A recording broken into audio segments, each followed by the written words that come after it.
certo? Bom, ilustres casais, pastorais, cooperadores, muito prezada Igreja de Deus no Brasil, muito prezada Igreja de Deus na América Latina, muito prezado povo de Deus e muito prezado pessoas interessadas nas coisas do Evangelho. Para esse momento, um tanto diferente, mas festivo, quero falar-lhes sobre um assunto que, em verdade, é simples.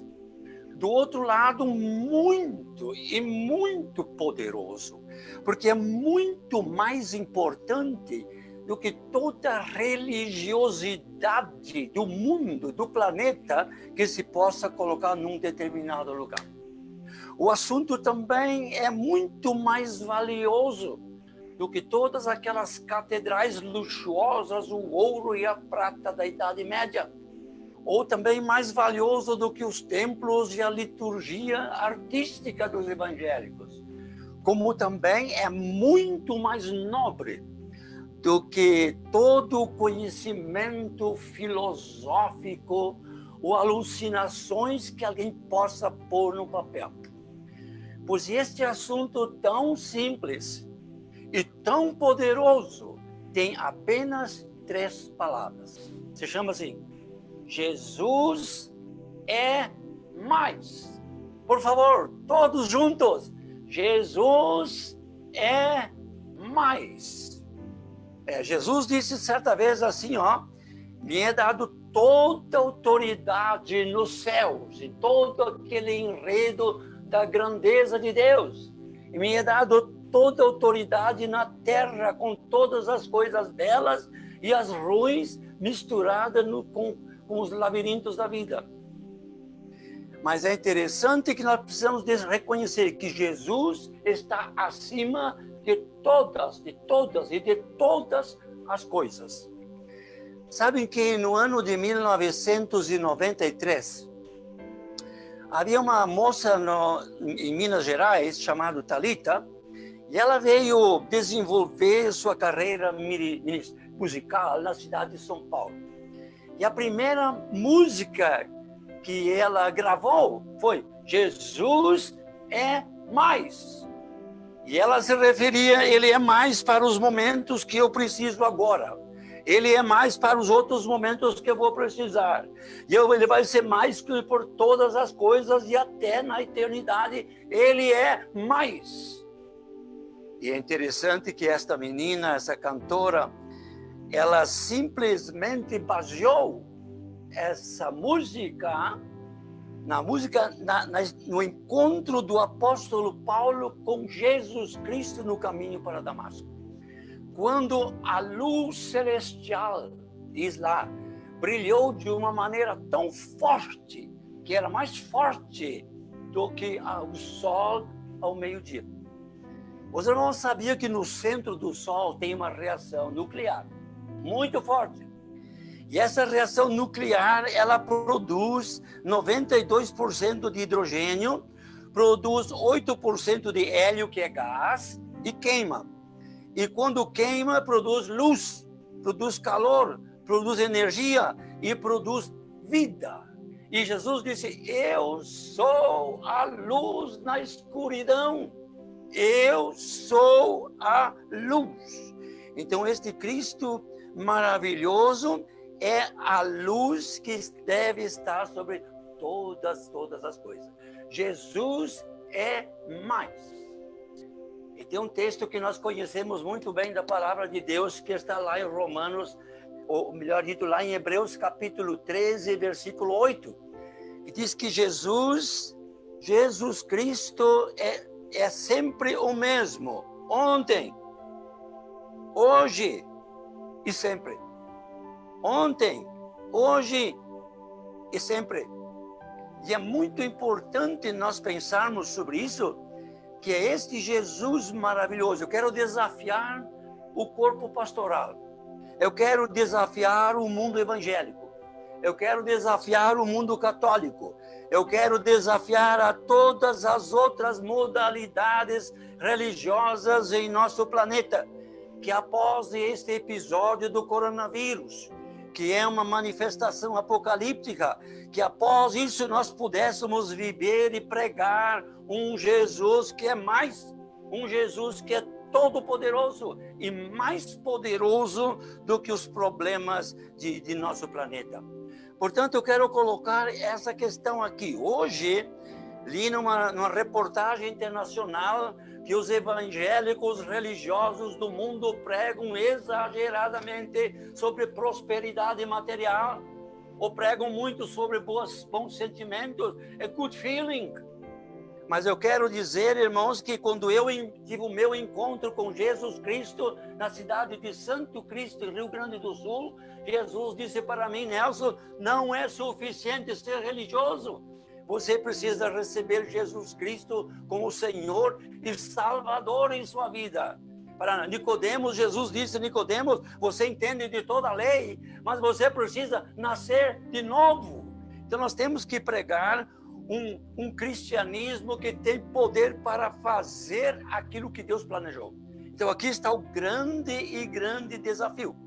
E se nós vamos falhar nessa nossa tarefa, sabe o que vai acontecer? Vai acontecer algo que foi relatado no dia 2 de outubro de 2009, no Jornal Mineiro, dizendo que o cacique dos índios dos Andes chegou até o Papa João Paulo II e trazendo a Bíblia: estou devolvendo a Bíblia. Estou devolvendo a Bíblia. Constatamos que aquilo que o mundo religioso prega e aqui não bate. Então não funciona. Não funciona. E entre outros ele falou assim: o nosso mundo tem muito desamor, por exemplo. O nosso mundo tem violência. O nosso mundo tem imoralidade. O nosso mundo tem injustiça social. Hoje existe uma alta exibição de material bélico para a guerra daqui, guerra dali, investindo dinheiro que deveríamos usar para o bem do povo e das famílias. Então existe esse problema, diz ele, já mataram 50 milhões de pessoas em nossa história através das guerras. Então aqui está e hoje, no outro lado, examinando cautelosamente, vai descobrir que o mundo, que as pessoas estão num caminho da infelicidade. E veja uma coisa: quando o evangelho não funciona, quando apresentamos um Cristo mole, um Cristo que não é verdadeiro, que é apenas materialística, o que é uma coisa egoística, as coisas não conseguem resolver o propósito de Deus. E se nós continuarmos nesses termos, vamos ter que algum dia devolver as catedrais, devolver algum dia também os templos, os instrumentos musicais, ou toda a literatura didática, ou toda a ideologia da religião que Deus oferece através da pessoa de Jesus Cristo. Veja, Jesus disse assim: vinde a mim todos vós que estáis cansados e sobrecarregados, e eu vos aliviarei, e vocês alcançarão paz para as vossas almas. Então eu quero colocar esse desafio de nós, após o coronavírus, como religiosos do planeta, pudéssemos oferecer de verdade um Cristo que é mais. É verdade que nossos pioneiros, Dr. Martin Lutero, Daniel Sidney Warner, eles pregaram back to the Bible, voltar ao ensino de Jesus, voltar às verdades, voltar ao desafio, voltar à vida nova em Jesus Cristo. E parece que hoje nós teríamos que mudar, temos que chamar esse pessoal de volta e pregar back to Jesus Christ. Temos que ter um regresso, uma volta a Jesus Cristo, porque Ele é o centro das coisas. Jesus disse assim: tudo o que eu recebi de meu Pai eu vos tenho dito. O Espírito Santo vos guiará em todas as coisas, mas Ele não vai falar por si, Ele não vai criar um outro movimento, Ele vai tirar daquilo que é meu e vai compartilhar. Percebe que Jesus é o centro? E quando essa mensagem é perdida através de questões materiais, é quando as coisas não funcionam e o nosso mundo, a população de nosso planeta vai entrar num caos total. Sabe que é muito importante nós vermos isso. Lá em João capítulo 8, por exemplo, a Bíblia nos diz que certo dia Jesus teve um debate árduo com os religiosos da época. E eles não acreditavam, queriam minimizar o valor de Jesus, queriam negar a divindade dele. E daí disseram, olha, você quando diz que é filho de Deus é porque você tem um demônio. E você não tem nem 50 anos de idade ainda, porém nós servimos um Abraão que viveu há 2000 anos atrás e estamos seguindo os seus ensinos. E Jesus respondeu e disse, vocês estão redondamente enganados em 2 momentos. O primeiro, eu não estou endemoniado. O segundo, eu quero que vocês saibam que eu sou muito, muito e muito antes de Abraão. Os irmãos sabiam que Jesus Cristo vem da eternidade do passado. Os irmãos sabiam que Jesus passou pela época da pré-história. Vocês sabiam que Jesus esteve junto no dia da criação. Vocês sabiam que Jesus acompanhou todos os detalhes dos 4.000 anos de religiosidade do Antigo Testamento. Então ele de verdade é esse Senhor que nós devemos apresentar de uma maneira digna. Quando você abre lá em João capítulo 1, os primeiros versículos, a Bíblia diz que a palavra Jesus Cristo estava no começo, estava com Deus e ele era Deus, e diz que tudo que se fez, tudo foi feito por ele, e nada do que se fez foi feito sem ele. Então os irmãos podem imaginar lá que quando o Deus estava no jardim do Éden, ajuntando aquele pozinho vermelho, lá é terra vermelha, aquele pozinho vermelho para fabricar o Adão. Jesus estava lá. Então, muito antes do seu pozinho, do meu pozinho, do pozinho da população desse planeta, Jesus já estava lá. Um expert em relação da língua hebraica e da interpretação do Antigo Testamento, disse que ele pode encontrar mais que 300 vezes a participação de Jesus Cristo durante aqueles 4.000 anos de história. Ele diz que lá, quando atravessaram o Mar Vermelho, Jesus estava lá.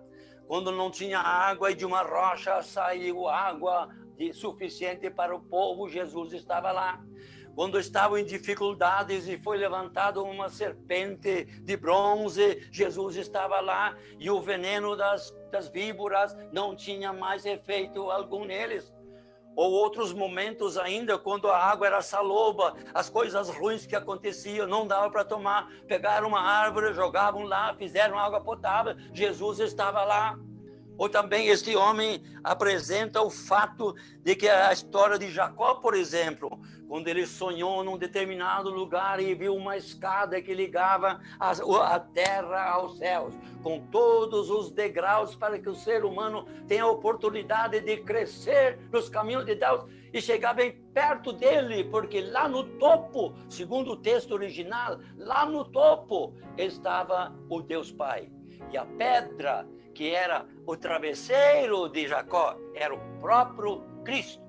Então os irmãos percebem, Cristo é mais. Cristo esteve sempre presente em todas as coisas que se pode imaginar. Aí nós lemos ali, por exemplo, de Daniel, certa ocasião ele resolveu jejuar por 3 semanas, de não comer e não beber, e se colocou nas margens do rio Tigre. E ele jejuou e orou e repentinamente apareceu o Senhor Jesus de uma maneira gloriosa, com olhos de fogo, uma espada que saía da sua boca, e naquela glória toda o Daniel desmaiou. E o Jesus veio andando sobre as águas do rio Tigre e colocou a mão sobre ele e disse: Daniel, acorde, Daniel, você é uma pessoa amada. Então veja a grandeza que você pode ficar cego e cair do cavalo, a grandeza que você pode desmaiar, a grandeza que você não pode suportar. E no outro lado, esse Deus grandioso, glorioso e todo-poderoso tem a capacidade de amar amar você, amar a mim, amar este mundo imperfeito, amar os bons e os ruins e aqueles que estão no pecado também. É uma coisa maravilhosa vermos essa grandeza. Uma outra coisa que nos interessa muito no Antigo Testamento é aquele número incontável de animais, irmãos, animais que foram sacrificados. Foram toneladas e toneladas de sangue que foram derramados, e cada porção daquele sangue derramado significava um perdão para o pecador que se colocava diante do altar de Deus. E é interessante, irmãos, que o perdão vinha com uma determinada antecipação, quase como um vale, quase como uma promissória, que lá na frente ia acontecer o sacrifício de Jesus Cristo, mas como um empréstimo para as pessoas. Aquele sangue já tinha poder de perdoar os pecados aqui. Então é uma coisa grandiosa ver um Deus maravilhoso deste. Por isso nós temos que pensar de verdade back to Jesus Christ. Quando Jesus disse lá no Getsemane, certa vez, disse: Pai, se for possível, deixa esse cálice passar por mim. Mas não dava para passar, porque desde Adão e Eva e por todos aqueles 4.000 anos, as pessoas que foram salvas já estão no céu usufruindo, e nós temos uma dívida com eles, porque antecipadamente usufruíram da misericórdia, do poder que há no sangue de Jesus Cristo, que nos purifica de todo o pecado. Então eu volto a dizer, nós servimos um Jesus Cristo que é mais do que maravilhoso. Certo dia, irmãos, eu fui visitar lá em São Paulo um lugar chamado Butantã, porque me interessou muito como é produzido o antídoto contra os venenos do planeta. E por minha curiosidade, eu vi muitos animais, diferentes tipos de animais, mais do que venenosos, e descobri que o nosso planeta tem muito veneno. É veneno para cá, é veneno para lá, nas profundezas do mar, nesse recanto do mundo ou no outro, muitos animais mais do que venenosos. Então o guia me mostrou aquela questão que eles tiram uma porção do veneno daquele inseto ou daquele bicho e injetam isso no cavalo. E o cavalo dá um pulo de dor e de susto. E aí tiram aquela ampola e colocam uma outra. E depois de alguns minutos vem sangue com água. E daí eles tiram essa ampola e colocam numa centrífuga e tiram a água e deixam apenas o sangue puro, produzido pelo cavalo como anticorpos. E essa é a técnica para produzir um remédio contra um veneno que mata. E nós temos um veneno que é muito pior do que o do coronavírus, muito pior do que o veneno tirado de um desses animais, que é o pecado, que é a perdição eterna, que é o inferno, é a infelicidade, é a desgraça, é a morte, é a desgraça da pessoa, como também de toda a humanidade. E depois que eu aceitei Jesus Cristo, eu morava na cidade de São Paulo, eu esbarrei lá em João capítulo 19, o verso 34, onde diz que chegou o soldado romano e perfurou o lado do Senhor Jesus, e diz lá que correu sangue com água. Eu pensei, então Jesus Cristo tem um antídoto contra o veneno, contra a destruição, contra o mal, contra a infelicidade, contra a desgraça do ser humano. Então Deus seja louvado que Jesus Cristo morreu em nosso lugar para nos perdoar, nos reconciliar com o Pai. Podemos usar a escada que Jacó sonhou e o pé dela, o travesseiro dela é Jesus Cristo. E lá na outra ponta, se você vai ler lá na língua hebraica, estava Deus Pará, Deus Pai, que quer receber você de todo o coração. Sabia, irmãos? A segunda parte, onde diz Jesus é mais no hoje, começou lá em Lucas capítulo 1. Quando veio o anjo para Maria e disse para ela: Maria, você vai ficar grávida através do Espírito Santo, você terá um filho, e esse filho você deverá chamar de Jesus, que quer dizer Salvador. Salvador. E ele será grandioso, e ele será chamado Filho de Deus. E dessa forma foi o começo. Então, como diz a Bíblia, lá ao cumprir-se os tempos, Deus enviou seu Filho, como havia prometido, lá para o antigo velho Adão.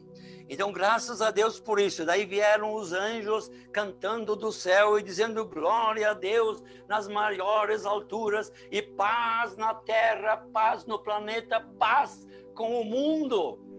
Paz no mundo para aquelas pessoas de boa vontade. Então, sem a boa vontade, as coisas não funcionam. Nós temos que colocar pessoas que elas precisam de uma boa vontade e experimentar um Cristo que é mais. Ele é mais do que qualquer outra coisa. Então, é uma coisa maravilhosa. Um pouco mais para frente, lemos que vieram os magos, as pessoas estudiosas do Oriente. E se você olhar no mapa e no calendário, vai descobrir que o Oriente aqui é chamado Mesopotâmia. E Mesopotâmia é o lugar onde está o Jardim do Éden. Então Deus lá, desde aquele original do Jardim do Éden, da Mesopotâmia, de onde vieram os magos, Deus providenciou aquela estrela mágica de Jesus Cristo, sobrenatural de Jesus Cristo, para guiá-los até o nenê, que é o grande Messias, é o grande Salvador. Não é algo maravilhoso? Jesus é mais que eu quero colocar. E quando eles chegaram diante do menino Jesus, eles não vieram de mãos vazias. Eles apresentaram 3 elementos que representam as 3 coisas que Deus exige de você, exige de mim, exige da igreja, exige do mundo, exige de todos os religiosos. Eles trouxeram um ouro, significa que eu vou valorizar aquilo que Jesus chamou de tesouro oculto. Então eles trouxeram um ouro para valorizar a proposta de Deus para resgatar a humanidade. Aí eles trouxeram mirra, que é um perfume precioso, que significa beleza, fazer algo bonito, algo agradável, algo que traga felicidade. E daí trouxeram também incenso, que representa simplesmente servir e adorar. Então nós temos que oferecer ao nosso mundo estas 3 coisas. Deus quer isso de cada participante que está com ele. Então deixa-me dizer que Jesus de verdade, ele é mais. Ele é mais. Sabe que nós lemos lá em Efésios, capítulo 2, verso 20, diz que ele é a pedra angular. Uma pedra angular quer dizer, é uma pedra de referência, que ela significa o prumo, significa o nível, significa esquadro, significa também o alinhamento. Então Jesus é de verdade, um ponto de referência. Por isso eu digo, Jesus é mais. E nós temos que apresentar um Jesus que é mais e está acima de todas as coisas. Então, graças a Deus, a Bíblia diz lá em Colossenses 2, verso 9, que nele estava totalmente a plenitude divina. E por isso eu quero desafiar para nós oferecermos, após o coronavírus, um cristianismo que é mais. E divulgarmos um Jesus, uma igreja cristocêntrica, mas de um Cristo que vive e que pode resolver os nossos problemas. E o Jesus que é do futuro, que é o terceiro ponto, é muito importante percebermos que lá no Apocalipse capítulo 1, lá diz que o João na ilha de Patmos, condenado à morte porque amava a Deus, o povo era contra ele, contra a verdade, contra a manifestação de Deus, mas ele lá viu o mesmo Jesus glorificado que o Daniel viu lá no Rio Tigre. E quando ele viu toda aquela grandeza de Jesus Cristo, aquela glória, porque ele é mais o Todo-Poderoso, quando ele viu, ele desmaiou. E Jesus, andando sobre aquela situação, chegou perto de João e disse: João, não tenha medo, sou eu. Eu sou o primeiro e o último. Eu estive morto e agora estou vivo. E eu tenho a chave da vida, da morte e do inferno. Então nós estamos tratando de alguém que está acima de todas estas coisas que se pode imaginar. É um Cristo glorioso e todo poderoso. Jesus é muito mais, irmão, muito mais do que você e eu temos experimentado, muito mais do que nós estamos oferecendo através dos microfones, muito mais do que os nossos programas estão alcançando na sociedade. Nós precisamos oferecer um Cristo que é mais e que pode resolver as coisas do agora e do sempre. Tem um texto lá do apóstolo Pedro que ele diz assim: pois ele nos regenerou para uma viva e nova esperança através da ressurreição de Jesus Cristo. Veja como é interessante vermos que no dia da Páscoa as mulheres foram lá no túmulo e no caminho havia uma grande preocupação: quem será que vai poder remover aquela enorme pedra? Quem será que vai conseguir fazer isso? E ao chegar lá, tiveram uma grande surpresa.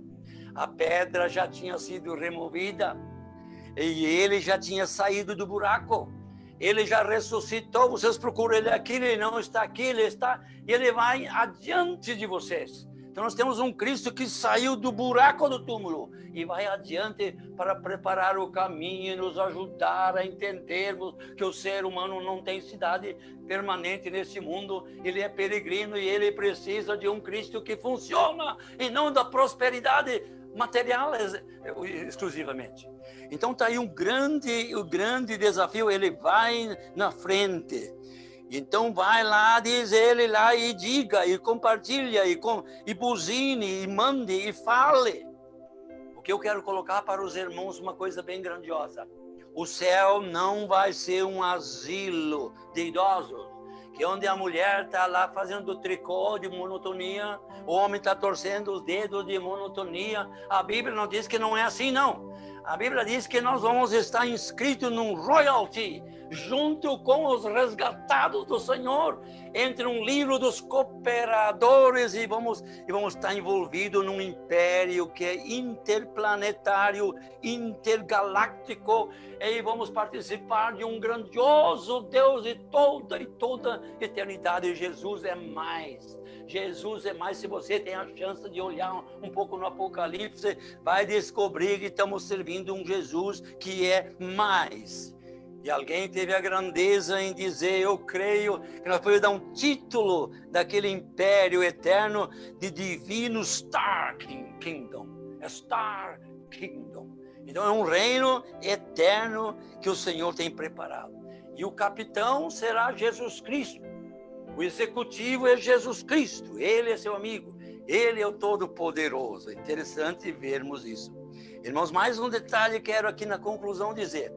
Se você chegar lá no capítulo 4 do Apocalipse, você vai se deparar com uma coisa muito significativa. Isso eu quero colocar para os pastores da Igreja de Deus, para os líderes presentes, os líderes futuros, para todos os religiosos do mundo.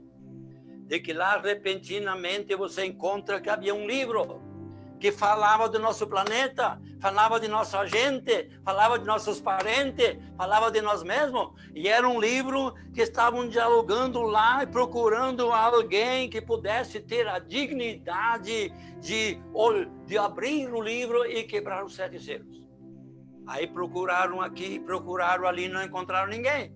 Não encontraram nenhum filósofo, nenhum teólogo, nenhuma pessoa beatificada e nenhum outro santo por aí. Porém, não havia ninguém que tivesse a dignidade e a grandeza de pegar para resolver os problemas da humanidade, os problemas de cada pessoa. Não encontraram. Então passaram a chorar. E choravam daqui, choravam dali, e o João estava chorando, não tem alguém que vai resolver o problema da humanidade, que é um problema drástico, a perdição, o inferno eterno. E depois que estavam chorando, veio uma voz forte de um anjo e disse, João, para de chorar, viu? Porque o leão da tribo de Judá, ele venceu para vencer. Ele veio para abrir o livro, e ele veio não só para abrir o livro e ver a história, os problemas, os altos e baixos e toda coisa errada, mas ele veio também para abrir os 7 selos, quer dizer, encontrar uma maneira distinta de resolver o problema, e é só um Cristo que é mais, é só um Cristo que é de Todo-Poderoso, que é capaz de fazer isso. Então podemos imaginar quando ele abriu aquele livro lá, ele percebeu as guerras. Como disse aquele escritor, 50 milhões de pessoas já foram mortas pelas guerras, pela ganância, pela vaidade, pelo pecado, pela escuridão que aconteceu com o ser humano. Então ele viu as guerras, viu as toneladas de sangue, viu também o sofrimento, e viu também a injustiça social, e viu a violência, a imoralidade, e aquele montão de fake news que apresentam por aí. Os irmãos já pensaram, se nós uma vez pudéssemos ver toda a história na realidade como ela foi, nós teríamos que reescrever a história, fazer um novo mapa, uma nova história de nosso planeta. Então ele viu todos esses fake news, todas as epidemias, a peste negra, a gripe espanhola, o H1, o N1 e o corona, e mais corona daqui, mais corona dali, ou de repente terremotos, os tsunamis, ou seca, os tornados e as outras violências, os problemas da vida e da sociedade. Ele conseguiu abrir e ver essas coisas. Mas o interessante é que ele teve a grandeza de abrir os 7 selos. Quer dizer, encontrar uma alternativa, como resolver essa situação, como resolver aquela situação. E é o sangue de Jesus Cristo que nos purifica. É Ele que nos liga com o Pai. Ele é o grande Salvador maravilhoso, portanto, é Ele que nós devemos servir de todo o coração. Existe um texto que lá em Apocalipse capítulo 19 diz que ele veio para vencer e vencer. E ele veio para estender uma mão amiga, ele veio para resgatar a humanidade através do amor de Deus. Os irmãos sabiam que 250 vezes a Bíblia fala de que Deus é bom, de que Deus quer nos ajudar. Ele quer estender uma mão amiga e quer nos ajudar a sermos mais e mais que vencedores. Ele pode nos dar força, ele pode nos qualificar, ele pode trazer uma felicidade. Jesus realmente é suficiente, portanto, back to Jesus Christ deve ser a nossa nova ênfase a partir desse episódio que nós temos aí. A Bíblia diz, santificai a Cristo como Senhor em vossos corações. E a Bíblia diz também, se me buscardes de todo o coração, vocês simplesmente vão encontrar. Então aqui está esse desafio, você que está de repente no pecado, desviado de Deus, você quer perder esse trem? Você quer perder essa promessa de Deus de sermos participantes e administradores junto com Deus naquele reino glorioso eterno? Eu gostaria agora de fazer uma oração por nosso planeta, por nossos irmãos, pelas dificuldades que nós estamos encontrando e pedir de Deus uma alternativa, porque Ele é o Todo-Poderoso. Portanto, vamos nos concentrar agora para uma oração e queremos de verdade pedir assim, Senhor Jesus Cristo, venha abraçar o nosso mundo. Senhor, é um povo que sofre, é um povo que tem a infelicidade, tem as suas lutas desde o dia que nasce até seu último dia de vida. Venha abraçar, Senhor, nosso planeta. Senhor, venha abraçar as famílias enlutadas. Senhor, venha abraçar os hospitais. Estão tomados, não tem mais espaço nos leitos. As pessoas entubadas, sem o oxigênio, os parentes e todo mundo chorando naquela angústia. Senhor, venha abraçar os hospitais, venha abraçar o povo que sofre, mas venha também abraçar o pecador, para que ele possa aceitar Jesus Cristo. Venha abraçar a liderança religiosa nesse planeta, Senhor, para que nós pudéssemos apresentar de verdade uma proposta divina que funciona, que transforma, que resolve, que tem a capacidade de abrir os selos, resolver os problemas e trazer a vitória. Senhor, nós precisamos de um Cristo que é mais. Portanto, eu peço que Deus possa trazer sobre nós este glorioso avivamento após o coronavírus. Permita que Deus possa reinar entre o mundo evangélico. Nós estamos todos no mesmo barco. E a vida sem mim, disse Jesus, não funciona. E a pregação e a salvação, muito menos. Portanto, nós precisamos de um Cristo que é mais. Que Deus nos abençoe, que Deus nos dê a vitória, que Deus abra os nossos olhos para sermos mais eficientes após essa epidemia. Venha, Senhor, nos abençoar. É a nossa oração em nome de Jesus Cristo, o nosso Salvador. Amém. Amém.